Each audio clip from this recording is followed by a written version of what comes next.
Arsenal won, Manchester City won. It's a draw at the Emirates Stadium. Last time we were able to beat Manchester City and demolish them 5-1 or 5-0, whatever it was last season. But this time round, we just weren't able to do that. There were a lot of issues in this game. There were a lot of things that I really want to talk about. But overall, I'm happy to get a point against Manchester City. As disappointing as Manchester City have been over the last couple of years or last season or so, it's good to get a point against them because they are a highly respected team and they have improved since the summer. They've been really trying to get their stamp back on the Premier League, and today I thought to myself that Manchester City looked alright. They had a game plan, and once they got their goal, they just wanted to defend.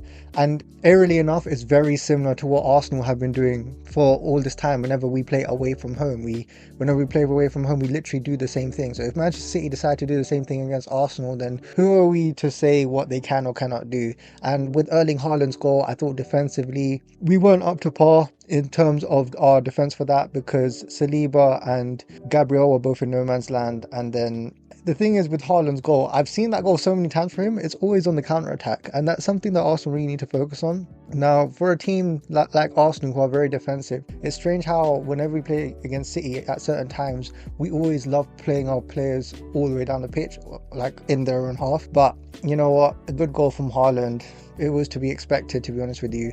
And I think the main thing that I really wanted to touch on was the lineup, and I thought the lineup was very negative. And I think that with the lineup, that is why Arsenal were able to just get a draw this game. I think Arsenal could have won this game. I think that if you look at the statistics, we've had way more shots, we've had way more possession, 12 shots compared to their 5, 68% possession. We had enough of the ball to get more from this game, and ultimately we just didn't. And I think that while away from home, if you want to play with this sort of midfield, fine. If you want to play with Marino, Odegaard and Zubimendi and just shut up shop and then bring the creative players later on, you can do that. But at home, you shouldn't do that. You have enough players in your team to have some sort of creative outlet, and in this team, especially in the lineup, there was no one there that I felt that could provide that sort of creativity, whether it was Eze or Neri. I know Odegaard's injured, but one of those three need to be playing. You need to have at least one player that can get you something out of nowhere, like a creative sort of spark, and no one could do that. And especially with Trossard starting as well, I didn't understand that. I don't know why Trossard started this game. I mean, is it due to form? Was it the fact that he scored a goal off the bench? We should learn by now that Trossard's best attribute or best asset is the fact that he can come off the bench and provide you a goal or assist, or just do something from that, because that's what he's made for. In terms of starting the game, especially this game, I don't know why he was even brought in. It would have made more sense for Martinelli to start, but to be honest with you, just to talk on Martinelli, what a goal.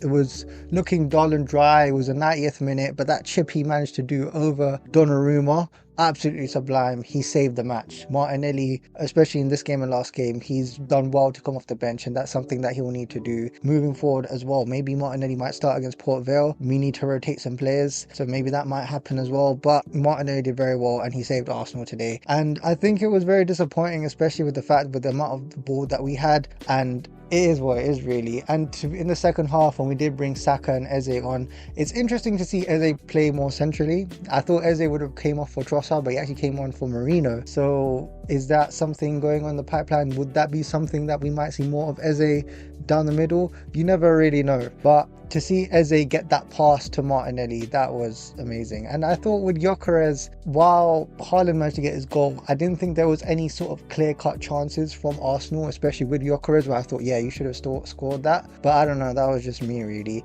And I think with Arsenal, yes, Arsenal have had a lot of the ball. Maybe people can say Arsenal were positive and they were trying to create chances, but if you just cross the ball over and over and over again and it's not working, then I'm sorry to say this, you need to find other avenues.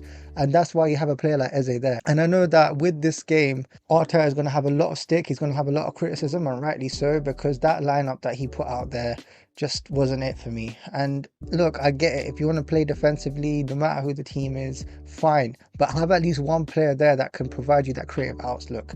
And that's pretty much what this game will be. And I think this is going to define the season. Whether Arteta is going to put the handbrake on, or is he going to let go and just let some of the creative players come on, or at least have some sort of creativity on the pitch. Because if he doesn't do that, and if he's too cautious, then it's just going to be the same as always. But anyhow, that's my thoughts on the game. 1-1 against City. It's not the end of the world. They're still Manchester City, and while they do have Rodri and whatever, it's good that we managed to get a draw against them. And look, we have other games where we need to pick up points, and while we are 5 points away from Liverpool, it's still early doors, but we still need to pick up as many points as possible because we need to catch up ASAP, because we can't drop any more points from this period, from this moment on. But yeah, that's my thoughts on the game. Let me know what yours are. Please like and subscribe, and hope to see you soon in the next video.